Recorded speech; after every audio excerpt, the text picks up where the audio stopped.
프락시스 행정법 총론 강의입니다.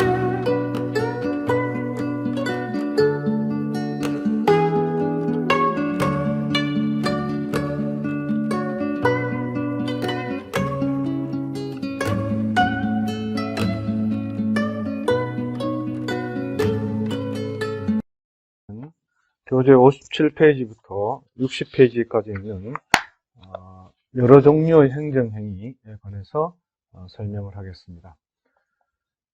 우선 57페이지 명령적 행정행위부터 보겠습니다. 명령적 행정행위는 하명, 허가, 면제가 있습니다.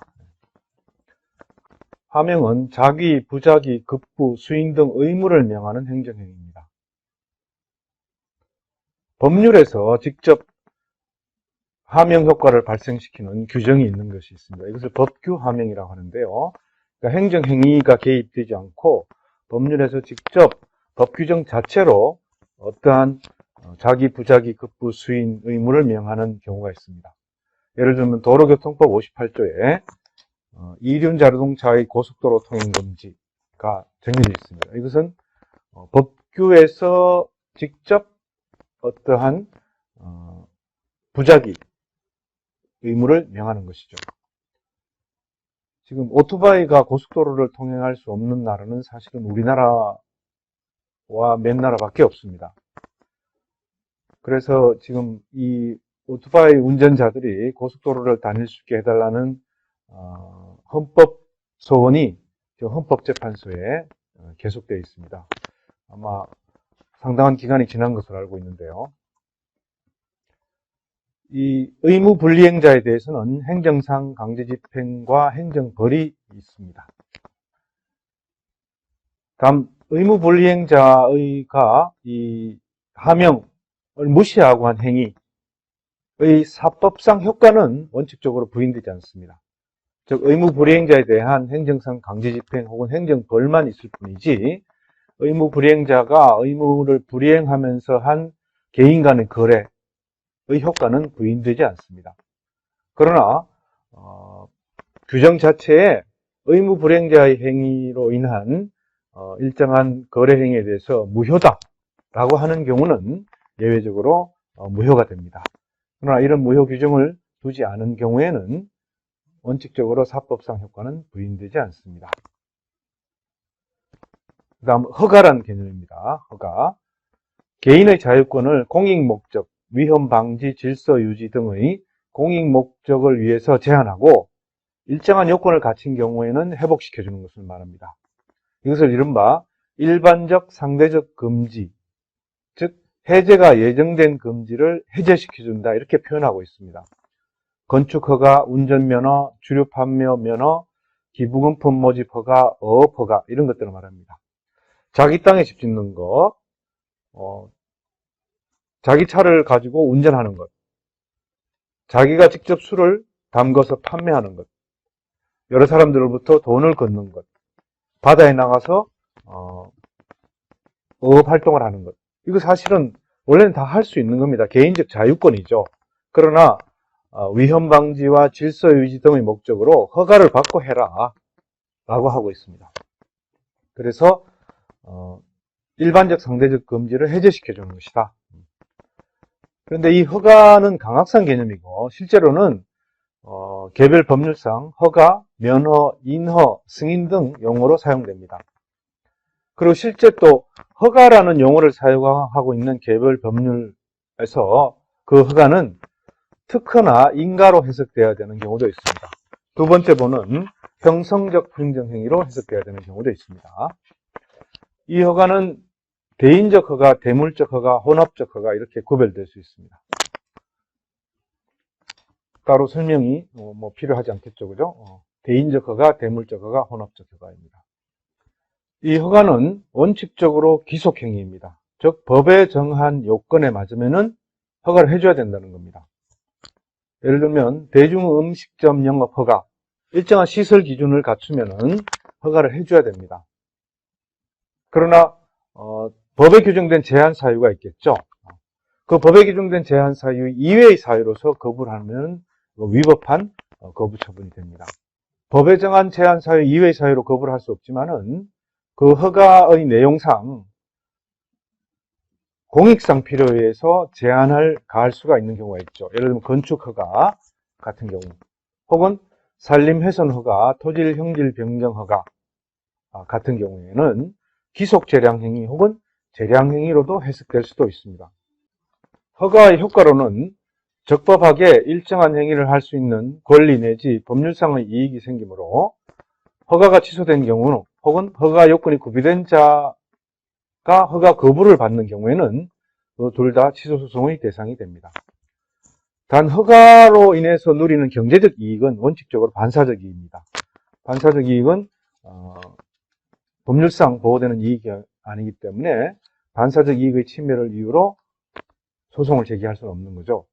그렇지만 허가 요건 중에 또 법률상 이익으로 승화된 그런 경우도 있습니다. 예를 들면 거리 제한 혹은 영업구역 제한 등으로 인해서 기존의 업체가 받는 상대적 독점적 이익은 법률상 이익이 될 수도 있다는 겁니다. 그리고 이러한 일반적 상대적 허가 이외에 일반적으로는 금지되지만은 예외적으로 해제해 주는 경우가 있습니다. 그래서 예외적 허가라고 하는데요.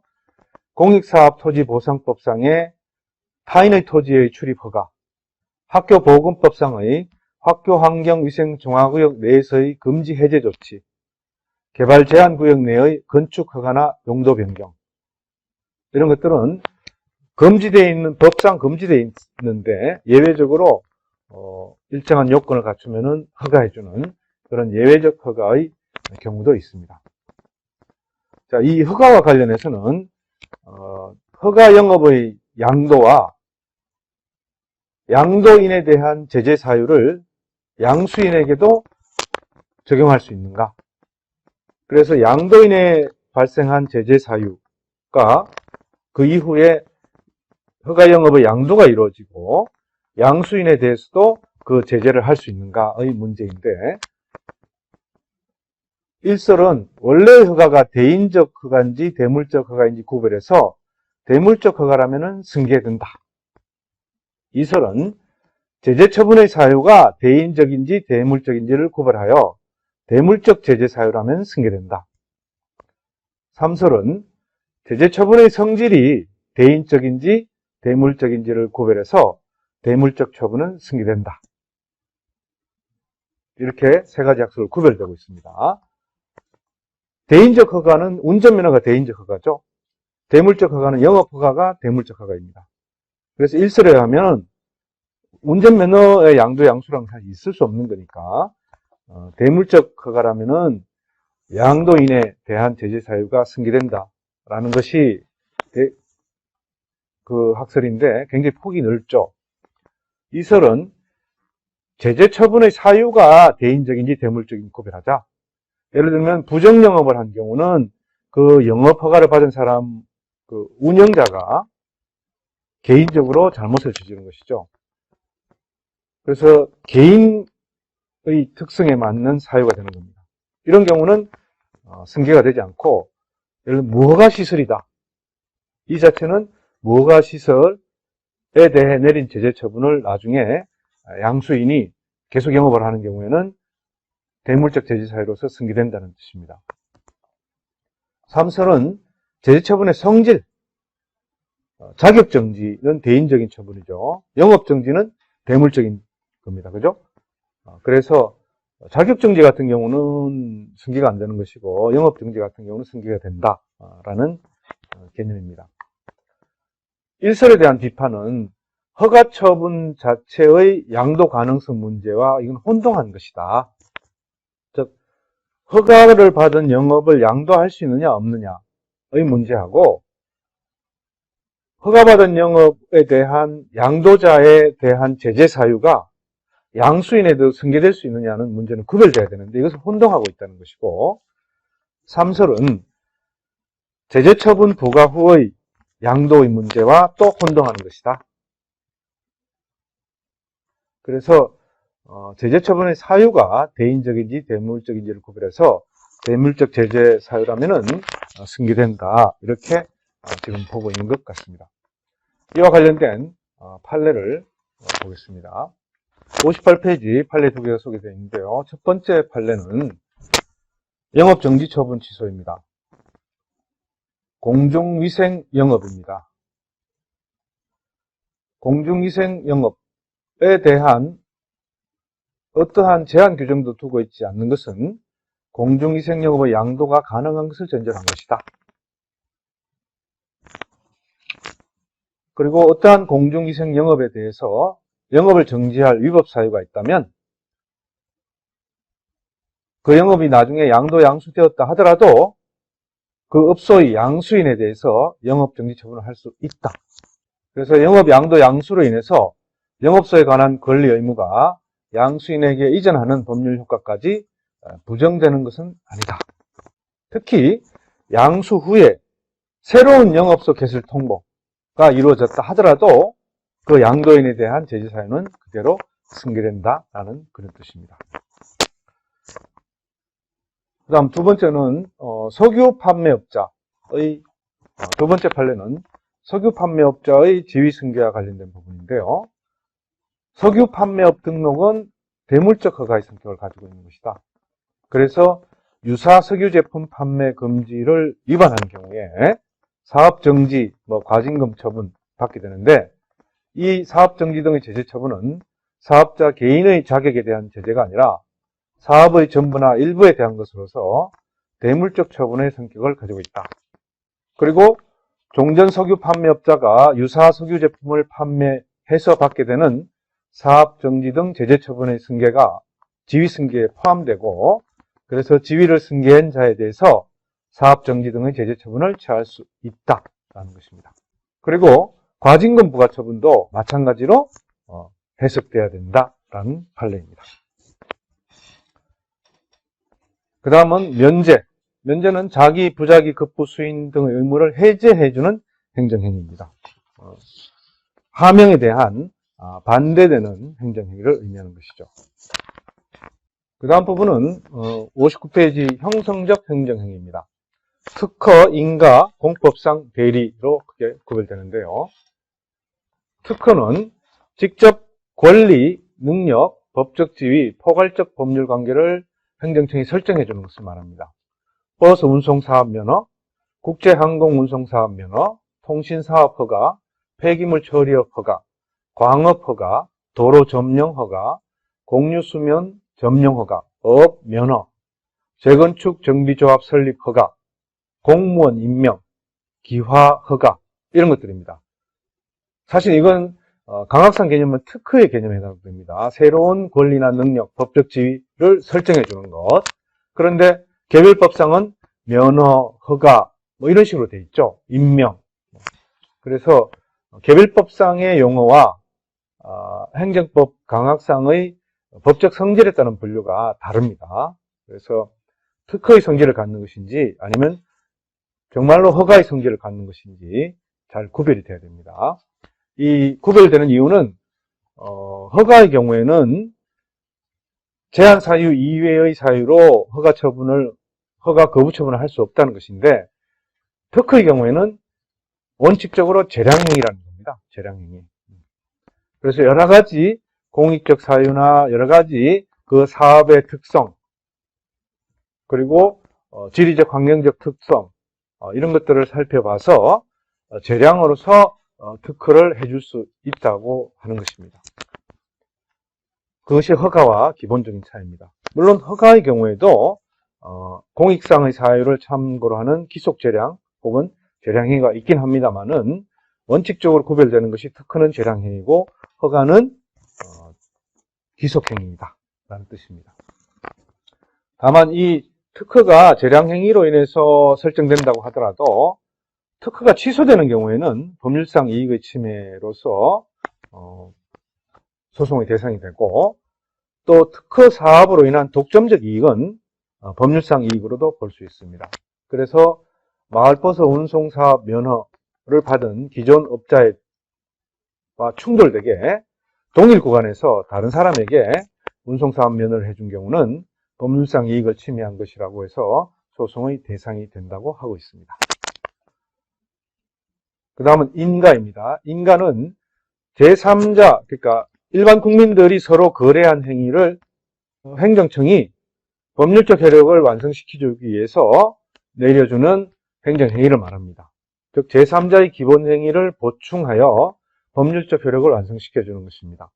사립대학 설립 개인이 할 수 있죠. 그러나 교육부의 인가를 받아야만 유효하게 되는 것이죠.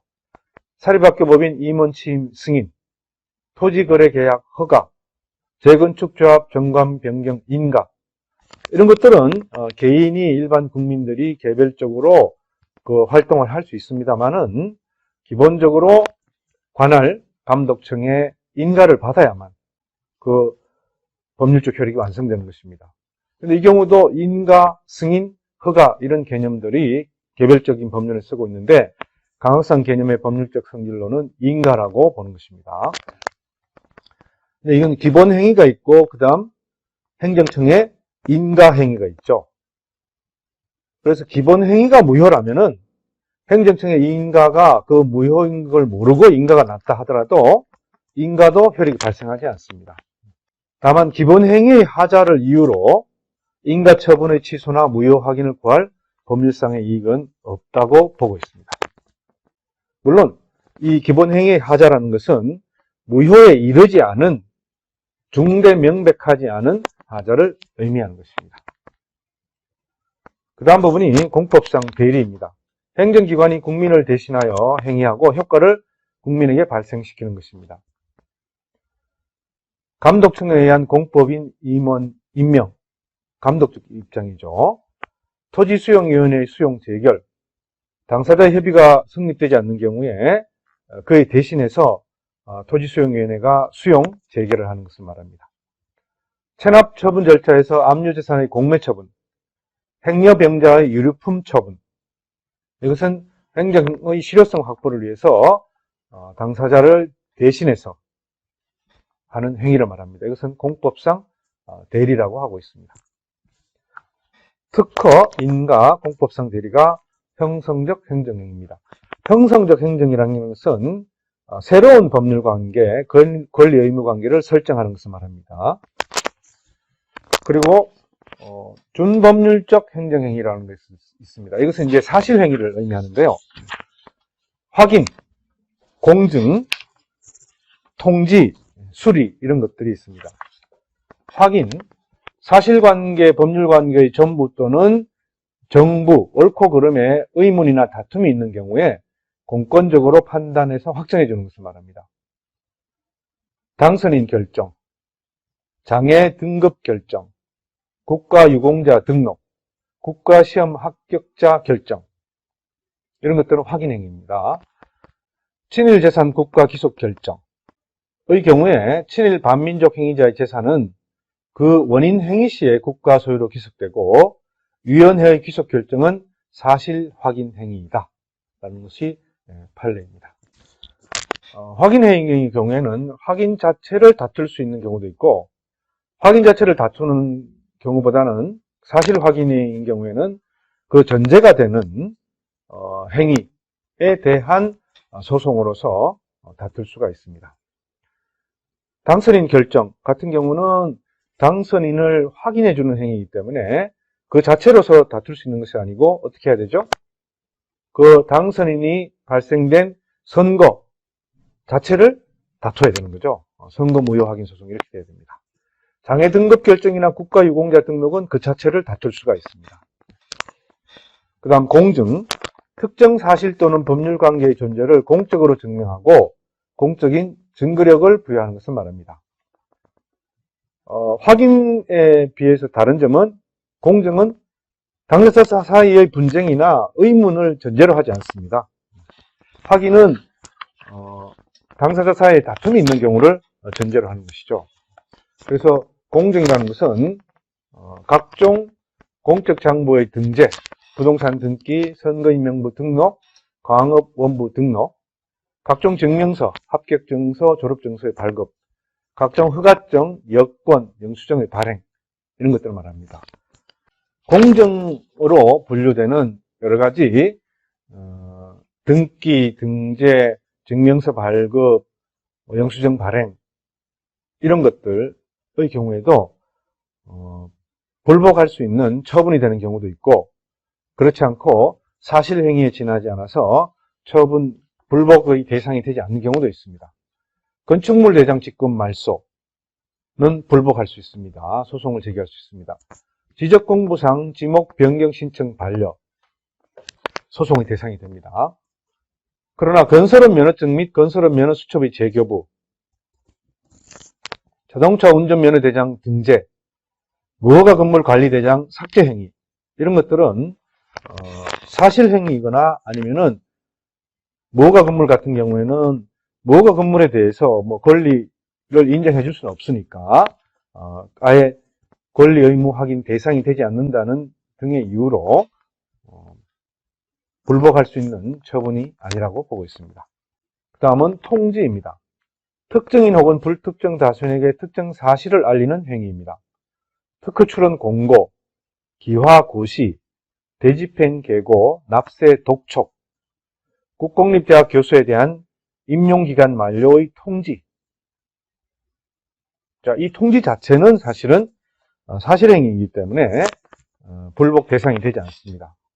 그리고 이 통지는 이미 발생한 행정행위에 대해서 이미 효력이 발생한 행정행위를 사실적으로 알려주는 행위가 있고, 또 구별돼야 될 것이 행정행위의 효력 발생 요건으로서 통지 개념이 있습니다. 이것은 구별돼야 됩니다. 지금 준법률행위적 행정행위로서의 통지는 이미 발생한 행정행위에 대해서 그 사실을 알려주는 행위고, 효력 발생 요건인 통지나 고지는 행정행위의 효력 발생 요건 중에 하나이기 때문에 이것과는 완전히 구별되는 개념입니다. 당연퇴직 통보, 국세항급 거부 결정 통보는 사실행위이다. 행정행위가 아니다. 그래서 국세항급 거부 결정 자체를 가지고 다퉈야 되고, 당연퇴직 처분 자체를 가지고 다퉈야지 그 통보 자체를 가지고 다툴 수는 없다는 그런 뜻입니다. 마지막으로 수리는 이미 우리가 신고의 개념에서 수리 필요신고와 수리 불필요신고라는 설명에서 이미 많이 공부를 했습니다. 그죠? 접수하는 거죠. 접수해서 접수됐다는 걸 확인해 주는 겁니다. 행정청이. 수리 의무가 있는 경우 신고, 신청 등을 유효한 것으로 판단하여 받아들이는 행위입니다. 즉, 수리 의무가 있는 경우입니다. 사직서 수리, 행정심판 청구서 수리, 혼인신고서 수리. 이것은 신고만 했다고 해서 법률효과가 발생되는 것이 아니죠.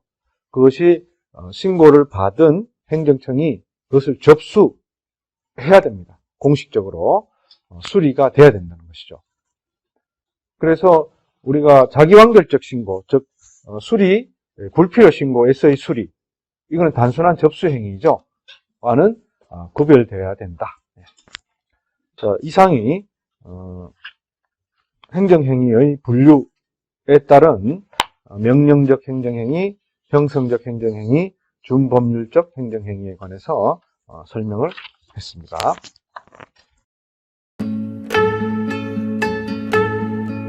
프락시스 행정법 총론 강의입니다.